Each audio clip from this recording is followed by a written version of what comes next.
Shalom y bienvenidos a Vía Haftaj Israel, una frase hebrea que significa amarás a Israel. Esperamos que se queden con nosotros, ya que nuestro maestro, el Dr. Baruch, nos compartirá una enseñanza expositiva de la Biblia. El Dr. Baruch es profesor titular del Instituto Zera Abraham, con sede en Israel.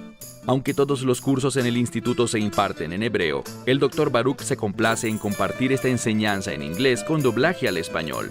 Para más información, visítenos en amarasaisrael.org o descargue nuestra aplicación móvil Mi Estudio Bíblico. Aquí está Baruch y la lección de hoy. Hoy vamos a continuar nuestro estudio de esta batalla entre los filisteos y los hijos de Israel. Vimos la semana pasada que se hizo énfasis en dos individuos. El primero era Jonatán, el hijo de Saúl, y también el joven que llevaba los instrumentos, o, según muchas Biblias, la armadura de Jonatán. Lo que descubrimos es que estos dos hombres tuvieron mucha influencia en la gesta que produjo la victoria para los hijos de Israel. ¿Por qué razón? Muy sencillo. Porque aprendimos que Jonatán tuvo fe.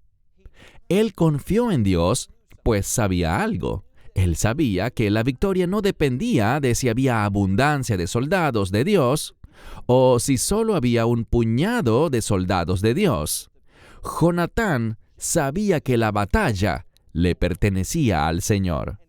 Y si Dios está con el pueblo, entonces, sin duda, la victoria será para el pueblo de Dios. Dicho esto, toma tu Biblia y ve conmigo al primer libro de Samuel, capítulo 14. Primer libro de Samuel, capítulo 14. Vamos a comenzar en el versículo 13, y lo que vemos es que Jonatán y este joven que llevaba sus implementos, o sea, su armadura, se movieron hacia una posición. Así que comencemos. Versículo 13 que dice: Y Jonatán subió sobre sus manos y sobre sus pies. Bien, mucha gente traduce esto incorrectamente. La palabra tiene que ver con raglaim, que significa piernas o pies, pero la mayoría de las Biblias dirán manos y rodillas, aunque la palabra para rodilla no aparece en el texto. Es una palabra diferente. Igualmente vemos, sigue leyendo, igualmente vemos en este pasaje que el que lleva sus instrumentos o su armadura, que va detrás de él, también estaba con Jonatán. Sigamos avanzando. ¿Qué sucedió? Bueno, lo que leemos es que ellos cayeron delante de Jonatán y del que llevaba sus instrumentos. ¿Por qué razón? Porque fueron dados de baja. El énfasis aquí está en cómo estos dos hombres lograron matar a un grupo de filisteos. Y descubriremos más al respecto en un momento, porque mientras seguimos leyendo, en el verso 14 dice aquí, mira ahora ese verso, el verso 14, la mayoría de las Biblias dicen la matanza, pero si analizamos con cuidado el término, es la palabra hebrea macá, que significa golpear o herir. Pero en este caso, ciertamente significa que Jonatán y su escudero tuvieron éxito y le dieron un contundente golpe a los filisteos. Y noten lo que dice este verso. Como 20 hombres. Y todo esto tuvo lugar en una porción relativamente pequeña de tierra. Dice que este terreno era como la mitad, y se usa el término maná, que es aproximadamente medio acre o 2,000 metros cuadrados. Y luego tenemos otro término. El término aquí comienza con la palabra semed, que es un yugo o un par de animales. Y trata de la cantidad de tierra que era necesaria para que 2 animales pastaran y fueran nutridos de manera apropiada. Ahora, ¿por qué vemos ese término aquí? Es para recordarnos que de la misma manera que esta tierra era suficiente para que aproximadamente 2 animales fueran alimentados, lo que este modismo nos está enseñando es que fue Dios quien proveyó la victoria. fue Dios quien trajo esta victoria para los hijos de Israel, que eran dirigidos por Jonatán, junto al joven que llevaba su armadura. Ahora pasemos al versículo 15. Vemos aquí que aparece la palabra haradá. ¿Qué significa? Bueno, en hebreo moderno significa estar en shock. Ver algo o experimentar algo que te afecta físicamente por causa del temor. Ahora, creo que la mayoría de las Biblias lo traducirán como temblor. Así que al leer dice que el temblor estaba presente en el campamento, en el campo y entre el pueblo. Todo esto nos comunica que había gran temor. ¿Dónde? En el campamento. Bueno, vamos a ver que esto tiene que ver con el campamento del enemigo. Sigue leyendo, verso 15. Y el temblor estaba en el campamento, y en el campo, y entre el pueblo. Y noten lo que dice. Tenemos esta palabra para la guarnición o simplemente la palabra para un puesto militar. ¿El puesto militar de quién? Seguimos leyendo. También tiene una palabra de la que hablamos en otro pasaje, la palabra para el destructor. Y estos eran los soldados filisteos de élite, que eran llamados destructores, o creo que algunas Biblias los llaman asaltantes. Y dice que ellos también estaban temblando. O sea que también ellos tenían miedo. Y al final del verso 15 dice que la tierra, y tenemos una palabra para estar agitada. La mayoría de las Biblias la traducirán como sacudida. La tierra se sacudió. Y vemos una vez más que aconteció, es literalmente lo que dice, el temblor de Dios. Es decir, que Dios fue quien causó que temblaran. Así que esto de cierto modo prueba este punto, que la victoria se logró a través de la fe de Jonatán y de su escudero, quienes confiaron en Dios no mirando la situación desde una perspectiva humana, sino más bien desde la perspectiva de Dios, creyendo que no importaba el tamaño del enemigo, ni cuántas provisiones tuvieran. Y recordemos que ellos contaban con 30,000 carros y también tenían un gran número de hombres a caballo que eran parte de sus tropas. Así que vemos que Israel, por dificultades varias, no tenían armas, muy pocas realmente. Solo 600 hombres contaban con algún tipo de armamento, pero la gran mayoría del ejército de Israel no estaba equipado apropiadamente para la batalla. Pero como Jonatán entendió, la batalla pertenece al Señor. No depende de lo que tienes o lo que no tienes. Todo depende de confiar, creer, depender y tener fe en el Dios de Israel. Bueno, continuemos con el verso 16. Vemos en el verso 16 que hay un grupo de personas, noten lo que dice, y los centinelas de Saúl. Así que estos eran sujetos que quizás podríamos traducir como exploradores, hombres que salían a hacer reconocimiento en la tierra. Vemos que estos exploradores que pertenecían a Saúl miraron, ¿y qué miraban? Dice que miraban desde la colina de Benjamín, o sea, desde esa pequeña área montañosa que pertenecía a Benjamín, a la tribu de Benjamín. Y dice aquí que estaban vigilando y que vieron. Noten la siguiente palabra, Hinei. Eso significa he aquí. Nos deja saber que algo muy importante va a ser dicho después de esto. Y dice que estos que estaban vigilando miraron y he aquí. Vieron una gran multitud. Y esa gran multitud, una multitud de filisteos, esta gran multitud se estaba derritiendo. Y dice que se fueron y continuaron yéndose de allí. Es decir, que lo que estaba sucediendo sucedía cada vez más. Este derretirse, esta huida, todo esto estaba teniendo lugar. Y de nuevo, lo que la Escritura está enfatizando aquí es que todo esto sucedió por causa de la fe que Jonatán tenía y también la que su escudero tenía. Ellos entendieron que la victoria le pertenece a Dios.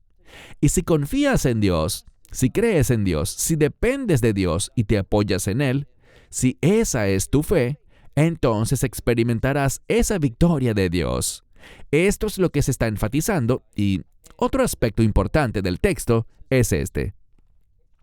Nos muestra la diferencia entre Jonatán, el hijo de Saúl, versus el propio Saúl. Saúl no era alguien que confiaba en Dios.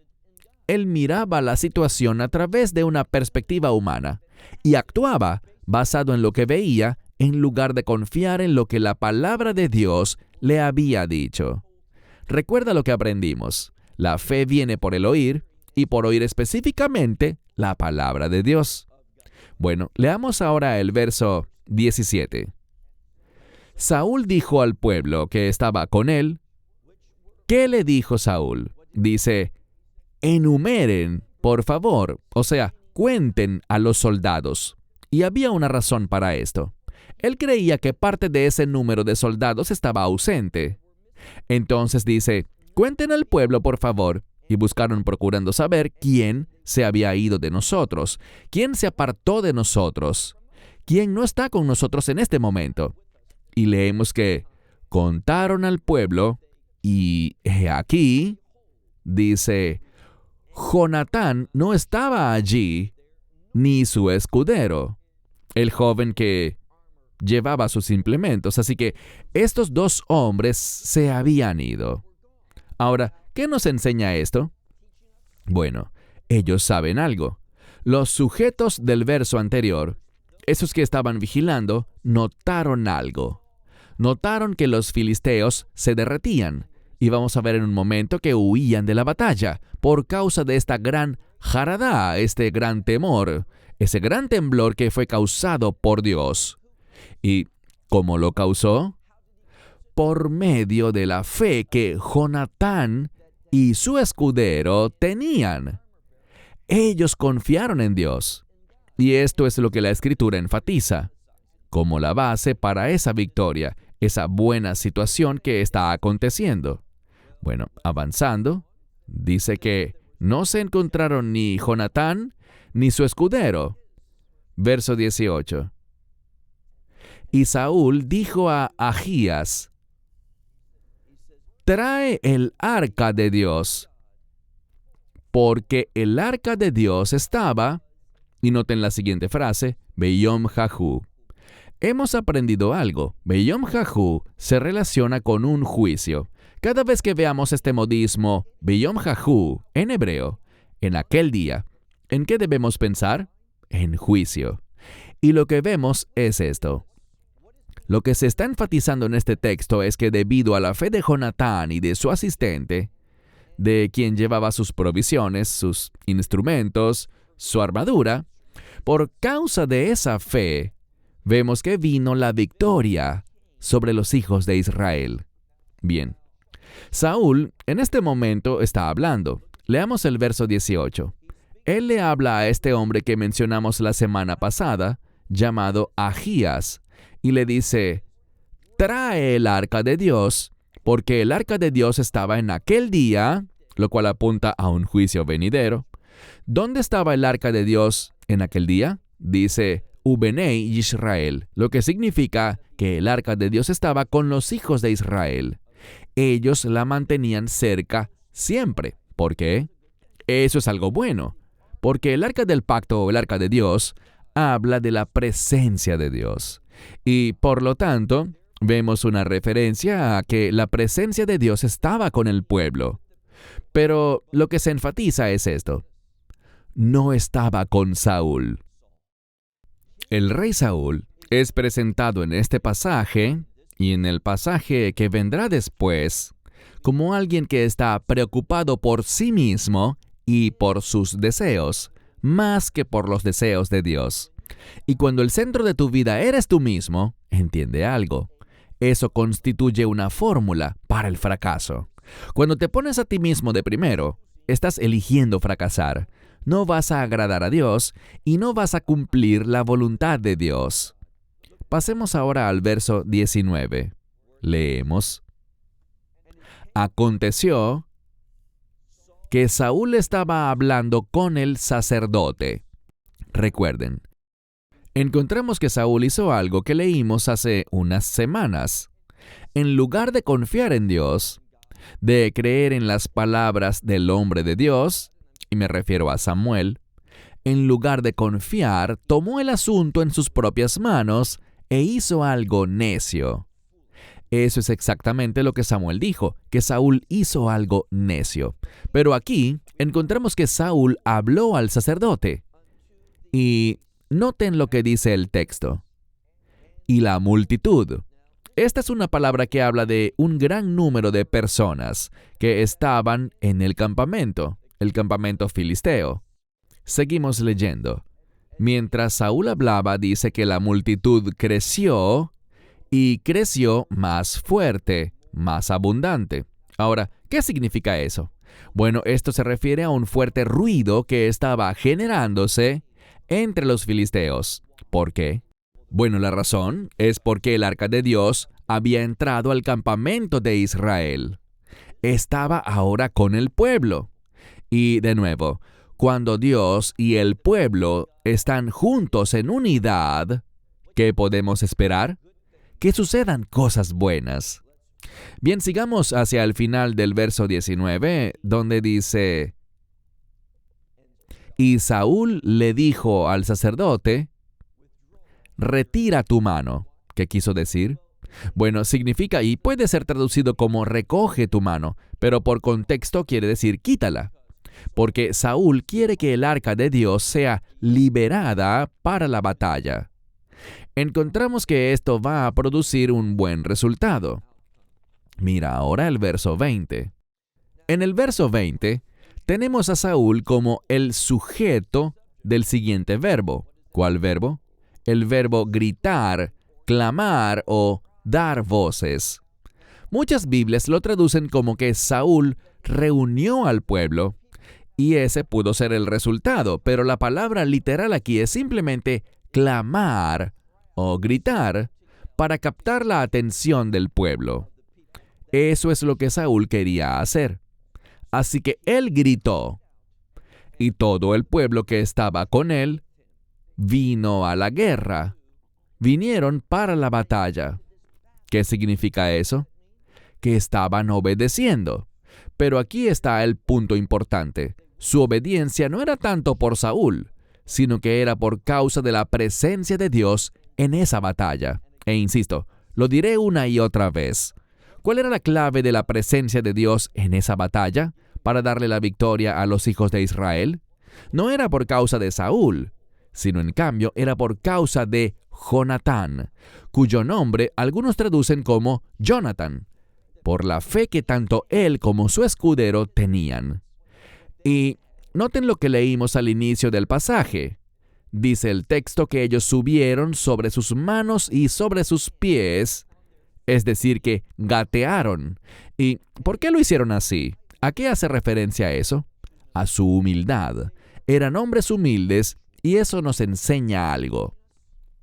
Nos enseña que la humildad nos hace estar comprometidos con Dios y comprometidos con los propósitos de Dios.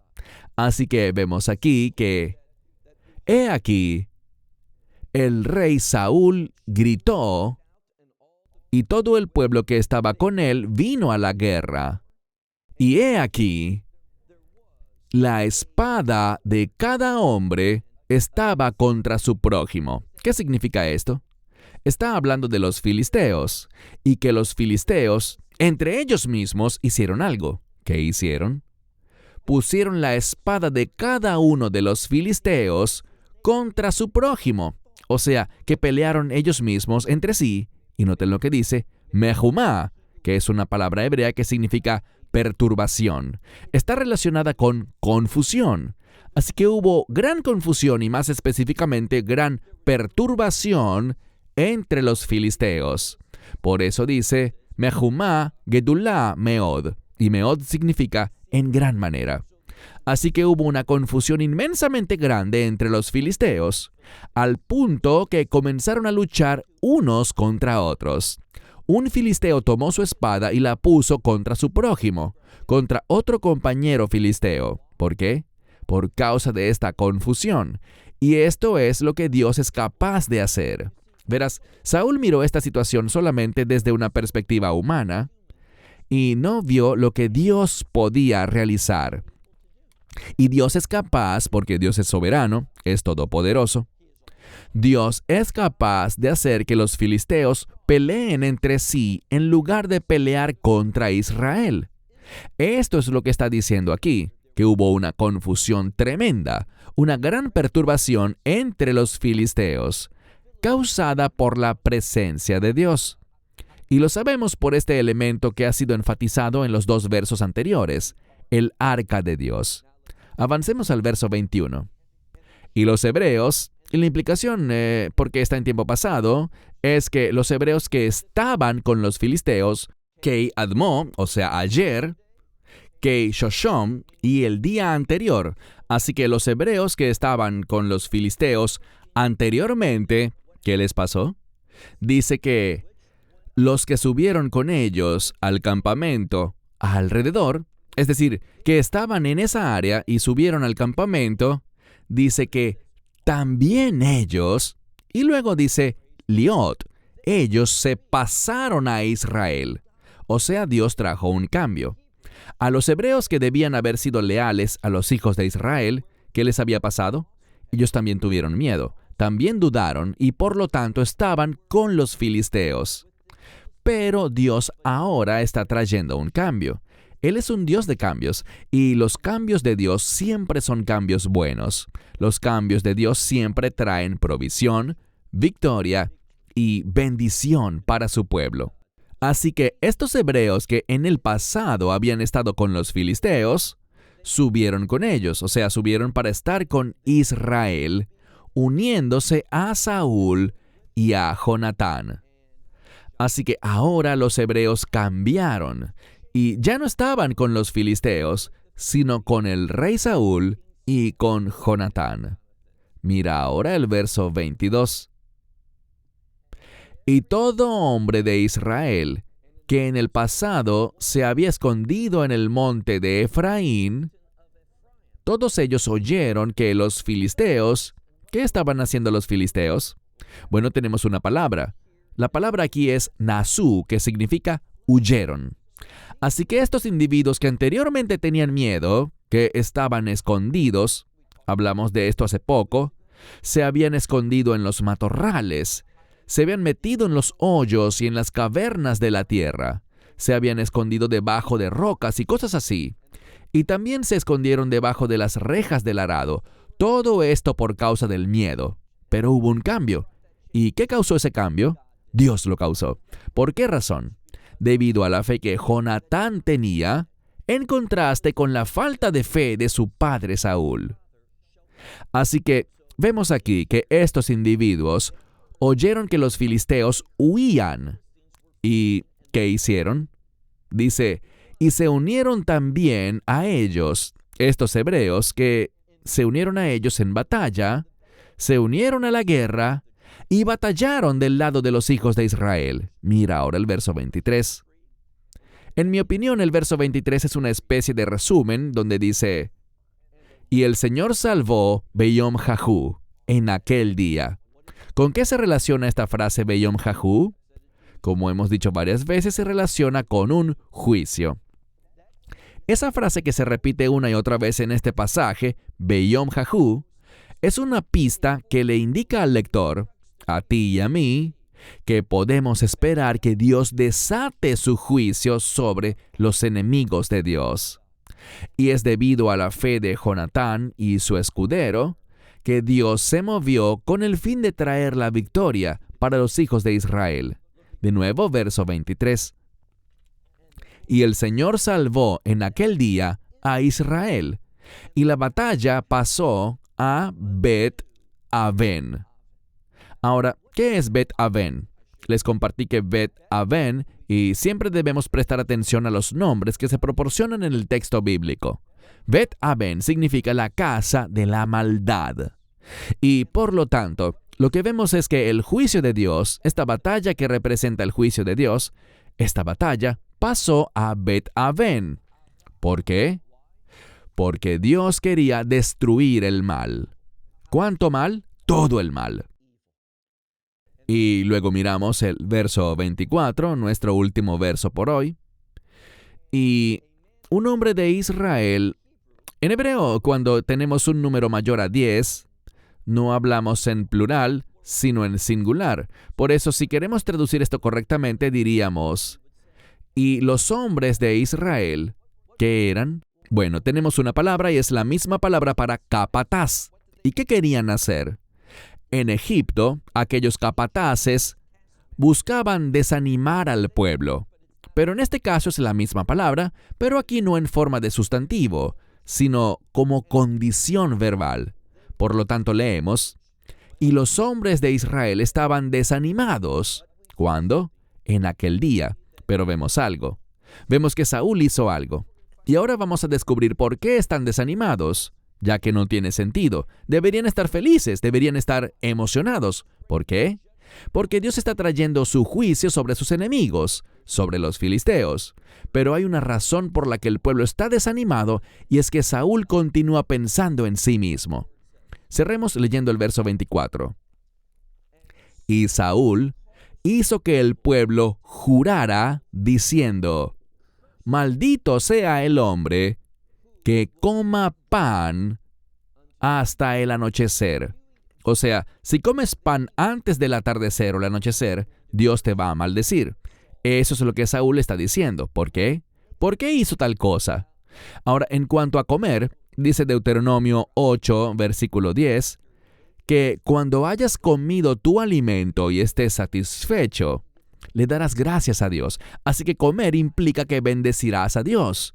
Pero vemos aquí que Saúl dijo, no quiero que nadie coma hasta la noche. ¿Por qué? Hasta que yo sea vengado.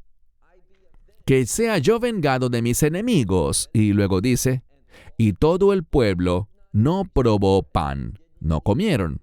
Entonces, ¿qué pasó? Como Saúl estaba pensando en sí mismo, en lugar de que el pueblo comiera y le diera gracias a Dios específicamente por esta victoria, ¿qué pasó? Saúl dijo, no quiero que nadie coma hasta que yo sea vengado de mis enemigos.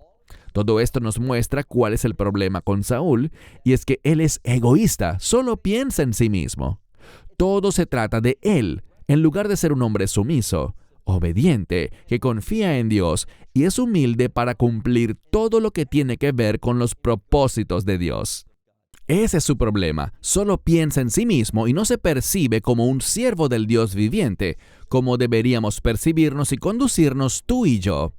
Mira ese ejemplo y aplica el consejo a tu vida. Esperamos que te hayas edificado con el mensaje de hoy y lo compartas con otros. Te invitamos a seguir nuestros estudios cada semana por este canal y por el portal de YouTube de Amarás a Israel.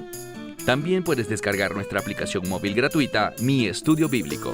Finalmente, para obtener más información sobre nosotros, visita nuestra web amarasaisrael.org, donde encontrarás otras conferencias de Baruch en audio, video y texto. Hasta el próximo programa. Que el Señor te bendiga en Yeshua HaMashiach, Jesús el Mesías, mientras caminas con Él. Shalom desde Israel.